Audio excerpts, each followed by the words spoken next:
How's it going, party people? Skydubs here, back again with another legit game review, and welcome to the first review that isn't about Skylanders. Today we are covering the brand new Crash game called the Crash Team Rumble. As you may know, I am a huge fan of the Crash Bandicoot franchise and I have completed all of the games that have been released recently, so even though I wasn't really excited for this game, as it's a genre that I'm not a fan of, I was still always going to buy it. So, is it as bad as I thought it would be? Well, no, but there is still a lot that worries me, so let's cover it all. Crash Team Rumble is an online 4v4 game where the first team to bring 2000 Wumpa Fruit to the bank wins. That seems simple and boring, but there is so much to this game that makes it actually really fun and addictive. First of all, this is a Crash game full of maps that are based around Crash 4 levels, and there is a bunch of references everywhere, so if you're a Crash fan like me, you're definitely going to enjoy this. Now, as for gameplay, there are 2 teams of 4 players and there are 9 characters that you can play as for now. The characters are divided in 3 classes. Crash, Donna and the brand new Catbat are scorers. The scorer's job is pretty much just to collect as much Wumpa Fruit as possible and bring it to the bank. You collect Wumpa Fruit by destroying boxes. I mean, obviously, have you ever played a Crash game? And the regular box gives you 5, while there are also boxes that give you 15. Characters have a maximum of Wumpa Fruit that they can carry, which ranges from 90 to 130, and the scorers can carry the most, which is why they are the best for that role, especially when you look at their speed and mobility. The bank is a big circle and you bring Wumpa Fruit there just by standing on the bank for a couple of seconds, but you cannot jump or get stunned by another enemy because that resets the timer for Wumpa Fruit. Also, yes, I don't know how you call it when you get knocked in the air, so I'm just going to use the word stunned. Hopefully that isn't a problem. No problem, mate, yeah? No fucking problem. Getting hit also makes you lose a small amount of Wumpa Fruit, and if you die, you lose them all, but you quickly respawn, so you are never fully out of the game, unless you AFK for a minute, then you will be kicked out and replaced by a bot. The second character role is Blocker. That role belongs to Embryo, Entropy, Ripperoo, and Dingodile. These are characters that deal the most damage and have more attacks that can stun opponents, which is great for their role, which is pretty much just attacking players and making them lose Wumpa Fruit, or camping at the opponent's bank and constantly stunning opponents so that they can't score. Cortex and Coco are boosters, and this is in my opinion the most interesting role. You are supposed to boost your team, but that is done in a very interesting way. Each map has 3 areas where you have these gem platforms that you can jump on. If all of them in one area are blue for a certain amount of time, your team gets an additional percentage which adds more Wumpa Fruit when you put it in the bank. However, if even one gem platform at any point becomes red because an opponent is standing on it, the timer restarts completely until all of the gems are the same color, and then it starts again from scratch, so you really want to keep the opponents off the gems because this stuff takes a long time. The way you do that is you keep knocking them in the air or off the platform, as they need a couple of seconds to change the color of the gem. The second way you boost your team is collecting these relics, which are then used to activate power-ups. Each map has 1 or 2 common power-ups that require 2, 5, 6 or 8 relics, and 1 big power-up that requires 30 relics. These power-ups are very important because you gain a big advantage, and they are all different. There are some that are good for blocking, some make you faster and help you stun enemies, and so on. The common power-ups have small cooldowns, whereas the big power-ups have slightly longer cooldowns, but that's because they are even more overpowered. Uka Uka helps you just obliterate every enemy, Aku Aku makes you very fast and pretty much invincible, Oxide just destroys players with his lasers, and so on. There are some that are underwhelming, like the Sandstorm, but that map has 2 very overpowered common power-ups, so it evens out. The best part about all of these roles that I've mentioned is that you can use any character for any role. It isn't a must that you only focus on blocking if you're playing as a blocker. You can still score or boost if you want to, and that's the same for every character. And every character is good for every role, and I really love how well balanced they are. You can tell they put a lot of effort into balancing them. There isn't a single character that isn't overpowered if used by the right player. I would say though that Ripperoo is the only character that feels unfair to play as, but I will talk about him later. Another good thing is matches last around 5 minutes on average, so it doesn't get boring, and if it lasts more than that, then that means that it's quite a tight game that probably has you on the edge of your seat. Now that I've explained the gameplay, let's talk about the other stuff, and first I want to cover all of the characters. All of them have at least 3 attacks and a double jump, but they all have unique movesets. Crash is my favorite scorer, probably because I'm already used to his moveset from Crash 4. His main attack is the spin, and the triple spin is back. His second attack is the belly flop that squashes enemies, and you can also do a super belly flop for more damage, but that one takes a longer time. For some reason though, his third move is the slide, and you slide by using R2 instead of the circle button, which just feels wrong, but you can change controls if you want, so I won't complain. You can also dash after jumping, so that adds more mobility, and I enjoy playing with him. Tana is the next one, and she has a kick attack, but just like Crash, if you do it 3 times it gives you more speed, so I like that. Her second attack is fantastic as it's grappling and you stun enemies with it, and it gives you ton of mobility and makes it really easy to run away from enemies or chase them. Her third attack is knocking enemies in the air, and I'm not a huge fan because it pushes you in the air as well, so it's not good if you're trying to score, and she's a scorer, so obviously it's not that good in my opinion. Now Catbat is a new character, and I'm okay with adding new characters, but I just don't like her, honestly. It's literally another Rillaru situation, except this time they aren't copying an already existing character, but if I'm being honest, I would have rather had Rillaru here than Catbat, because I just don't care about her. No backstory, wasn't in Crash 4, and the worst of all, her name is just horrible. Catbat is such an unlikable name, but let's leave her alone for a bit and focus on her moveset. She can jump 4 times in a row, so that's great if you're trying to avoid attacks or save yourself from falling in a hole. Her first attack is my problem though.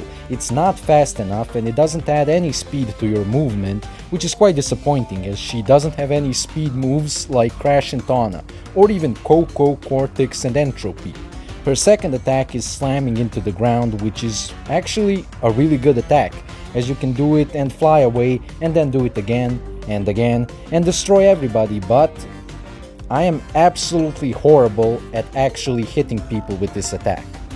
It is good when you know how to use it, so I'm not gonna complain a lot. Her third attack is this random burger that follows players and stuns them and can heal your teammate if it hits them, and it's a good attack, but I don't really understand how a burger is connected to a bat. So again, not the biggest fan of her. She's definitely my least favorite character in the game, as I'm not good when playing as her and I don't care about her as a character, so that's a shame. But I won't say that she's definitely bad, because I've been absolutely destroyed by one guy who knew how to use her, so she can clearly be great, but I just don't know how to use her. Dingodile is another character that can be great if used properly, but again, I have no clue how to do that. His spin is great as it stuns enemies, and the super spin is also great when you pull it off, even though it takes long to activate. But the blaster is my problem. You can vacuum enemies to slow them down and make them lose Wumpa Fruit, and you can also pull and blast enemies to stun them, but I really don't use the vacuum. I mainly use the spin, and the other problem is that his double jump is probably my least favorite out of all the characters. It just doesn't feel right, so again, I'm not a fan of Dingodile, which is a shame because I really love him as a character, but both of the other blockers are just better. Embryo is definitely one of my favorites because he has a really fun moveset. The main attack is straight up bashing people with glass bottles, the second attack is throwing potions at things and spawning those green blobs. And this is a great attack because it's got range, it stuns opponents, and the green blobs can attack stuff, pick up Wumpa Fruit and relics for you, and can also take up the gem platforms, which is incredibly useful in some cases. His weak part is definitely scoring, as he only has 90 bumper fruit maximum and no speed moves, but he is amazing for both boosting and blocking, especially because of his third attack, which turns him into the giant green Hulk, and then you just destroy everything around you. It does take some time to activate it, and if you get stunned, it counts as if you already used the power, but if you pull it off, it's definitely worth it. I mean, he even has great distance on his double jump, as you can keep throwing potions below you, which keeps you in air for longer time, and you can gain great height if you jump on the green blobs, so he's just overall amazing. The same can be said about Entropy from the other dimension, where he's a girl, so we will just call her Femtropy.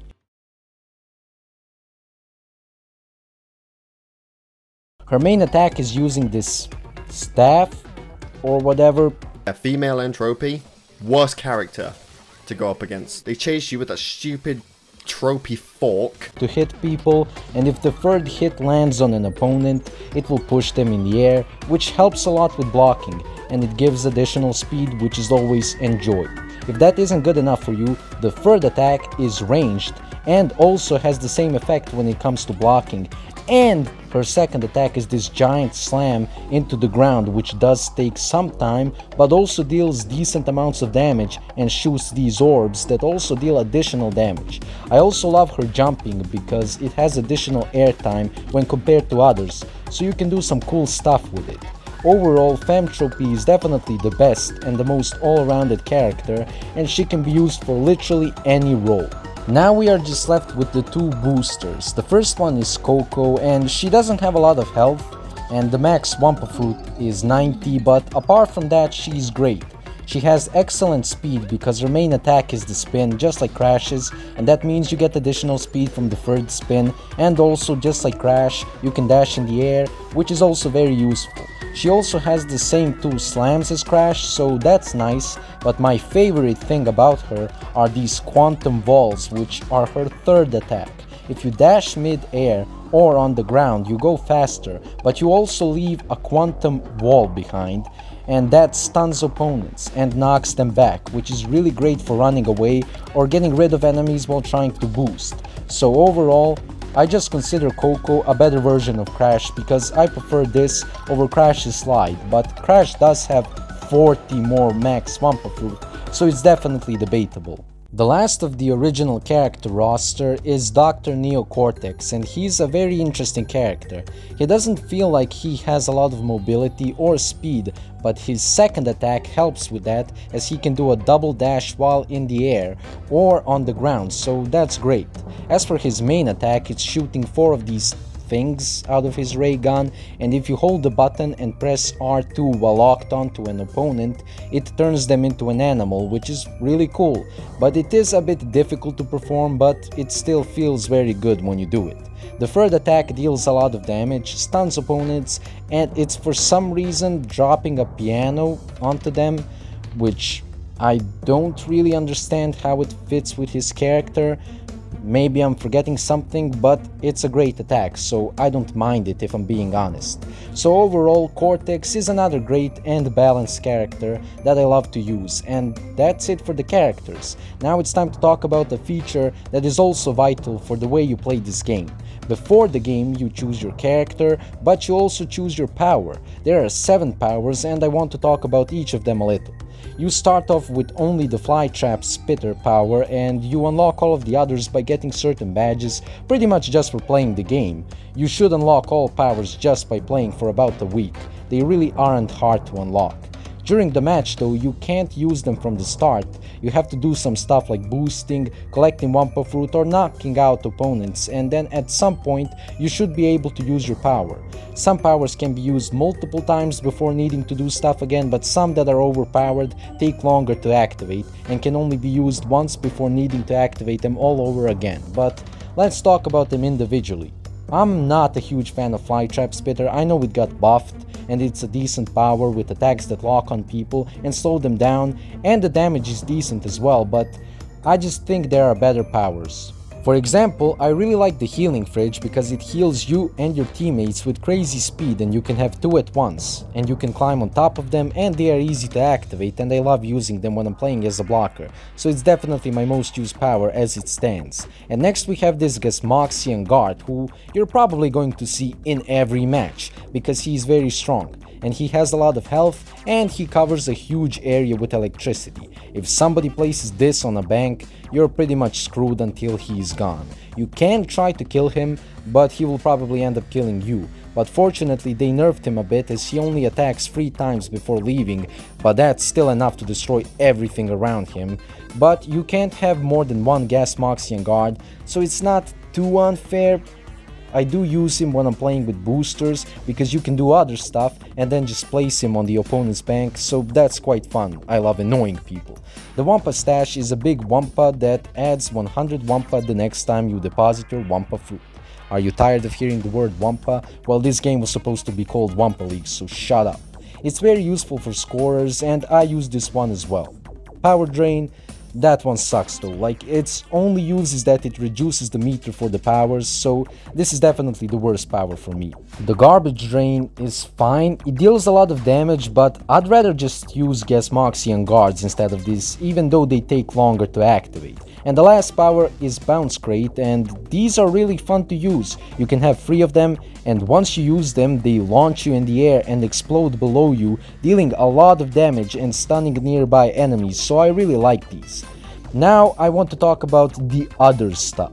First I want to cover the whole process of getting into a match. The matchmaking is a bit weird because you get matched up with certain players and then once the match is over, you are still in the same lobby with the same players. The only time the players change is if you leave the lobby or the other player leaves the lobby, so you will probably end up playing 5 matches in a row against 2 or 3 same people, which isn't a problem honestly, even though if you get matched up with a really good player, he will kick your ass every match, but at the same time, he can end up on your team, and it's pretty fair in my opinion. And the thing that this enables is the constant changing of maps. What I mean by that is that you will always get a new map and that cycle will continue until you leave the lobby, which is actually very clever and I really like it. And speaking of maps, there are 9 of them, and by the time this uploads there will be a 10th one, and I am very happy with what we have already. Realistically, I'd say that 15 maps would be the perfect amount, but this is still really good, especially when you consider the fact that you get 9 different maps in a row. Honestly, I love all of the maps here apart from just Beachy. It's just very flat and empty, I don't like the shape, and the beach ball is the same power up we get in Rusted Refinery, so I can definitely live without this map. All of the others though, I love them and the power ups are really fun to use. Except from that one power up in Tiki Towers that just catapults you, that one seems kinda pointless to me, but I honestly have no other complaints regarding the maps and power ups. Everything else is great. It's also fun to look at what map you're about to play on and based on that choose a character that is suitable for the map. And I also like to look at which characters my teammates are using and then choose the role that is missing if there is a missing role. I must say as well, the waiting in the lobby doesn't last too long. It's 1 minute long if there are enough people, and the loading screens aren't long either. Plus, I haven't had any big problems with lag, which I cannot say about Crash Team Racing, so they have definitely improved that aspect of the game.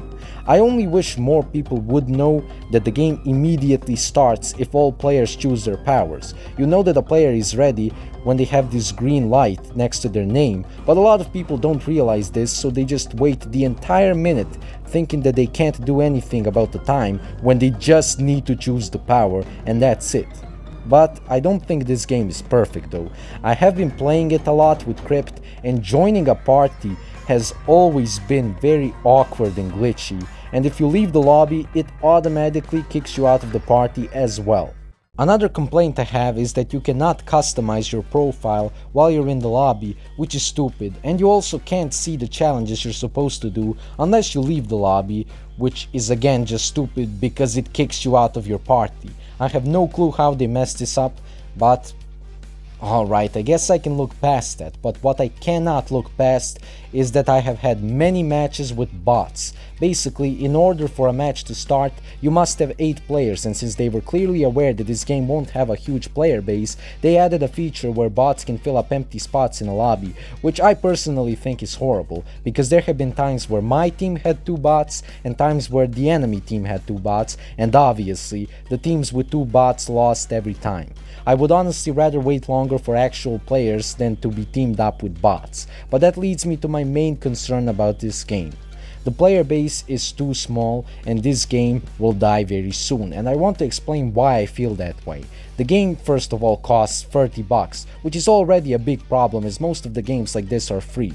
Now there is a battle pass here and unlocking cosmetics is fine, you just play the game and get XP and badges, and the badges are won pretty much just for doing stuff in a match like scoring, blocking, boosting or activating power-ups, and the more badges you unlock, the more challenges you do, is the more XP you will get, and then that XP is used for unlocking cosmetics in the battle pass, and each character has 15 levels, and for each level you unlock a new cosmetic as well, so the XP is also used for leveling up the character you're playing as. Each character also has his own challenges that also give you XP if they are done. The cosmetics you can unlock are skins, hats, shadows for some reason, I have no clue why this exists, but okay, backpacks, weapons, effects when scoring, banners and themes that are seen when you're the top performer of a match, emblems and frames for them. So yeah, there is a bunch of stuff to unlock here. I mean, you have 8 characters with 15 levels plus the 100 battle pass levels, which means there are 220 cosmetics to unlock. You can even buy the deluxe version to unlock the first 27 levels immediately and get these blocky skins for every character and weapon, but that costs $50, so don't buy it, it's not worth it at all. Oh, yeah, there are also emotes in a Crash game. I'm as confused as you are.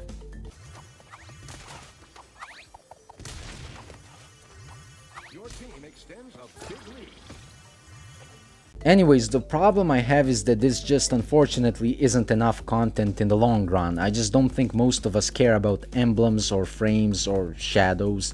We want characters, maps, powers, you know, things that actually have an effect on the way we play the game, because if everything is the same, it will quickly get boring. So they are adding new characters and powers and maps, and that's great, but they are adding them so rarely, and that's a huge problem.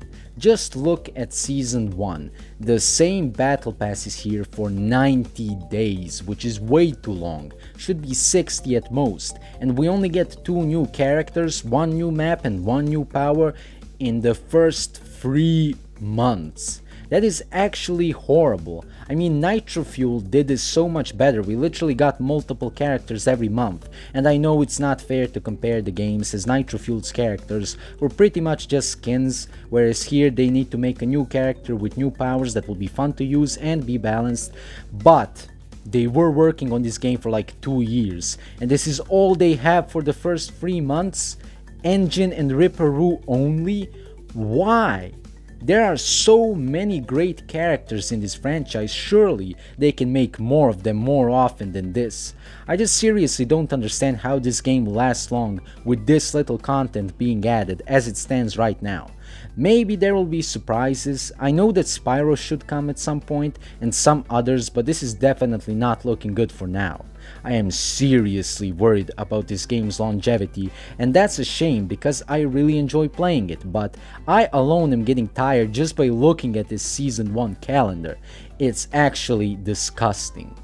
Some of these events have already happened though, so let's talk about them, I guess. Obviously, the biggest one was Ripperoo's Lost Marbles, where you could get early access to Ripperoo if you collected these marbles that you could find in a match. You only find 1 marble per match and you need 16 to unlock Ripperoo and 30 if you want to unlock all of the offered cosmetics. So that's a great way to get people to play, as they need to play at least 30 matches to unlock everything. The weird thing is that there was supposed to be a limit on how many marbles you could find per day. It was supposed to be 5. But they somehow messed it up and you could find all marbles in 1 day, which ended up being much better, to be honest, so they didn't even try to fix it, and hopefully it stays the same way for Engine. As for Ripperoo, as I've said, he just feels a bit unfair. He has great speed, can collect 110 Wumpa Fruit at once, and all of his attacks stun enemies, so he's a very unstoppable blocker, even though he doesn't have a lot of health. The problem is that his attacks are very fast. Both his kick and his bombs can be easily spammed, and you will often just get obliterated. I do love his third attack. It's this canyon that can launch you very far across the map, and you can aim where you go. The problem I have with this is that you can do it mid-air, and it has happened quite a few times where I knock a Ripperoo off the map, but he just goes into his canyon and saves himself, which is way too unfair. They should have just kept it on the ground. He also has a long jump because he's a kangaroo, and to slightly nerf him, they made his controls while rolling on the bomb very slippery, but he's still too overpowered in my opinion. However, Ripperoo is at least a good addition, unlike the fact that you'll have to pay for future battle passes, which is fine, but what happens if I don't pay? I honestly don't know, but does that mean that there is literally no new content for me ever if I don't pay? That actually seems horrible. What the hell am I supposed to play for then? There aren't even many game modes. In fact, there is only one as it currently stands, and yeah, I know they tried to fake a game mode with the Zap Trap thing, which I also played with Crypt, but it's literally the same thing without the relics, and you have the ability to make an electric wall with your teammate that insta-kills your opponent. And this game mode is okay, but it's really nothing special, and the best way to describe it is that this game mode can only be fun for one team. That's because it often happens that you will have people just camp at your bank and insta-kill you the entire game, so yeah, this game mode, it ain't it. Now, by the time this video uploads, there will be a new map and a new power, but obviously I won't cover them in this video. Maybe I will make another review when more content releases, we will see, but for now, I seriously hope the developers wake up and add more characters very soon, otherwise we are in big trouble. But as for the entire game overall, I'd have to give it a 6 out of 10 because I just can't see it surviving for a long time, but hey, I guess we will see and we can hope for the best. And that's it for the video. Thank you all for watching, and I guess thanks to Crypt Crusher for kind of being in this video, and see you in the next one. Bye.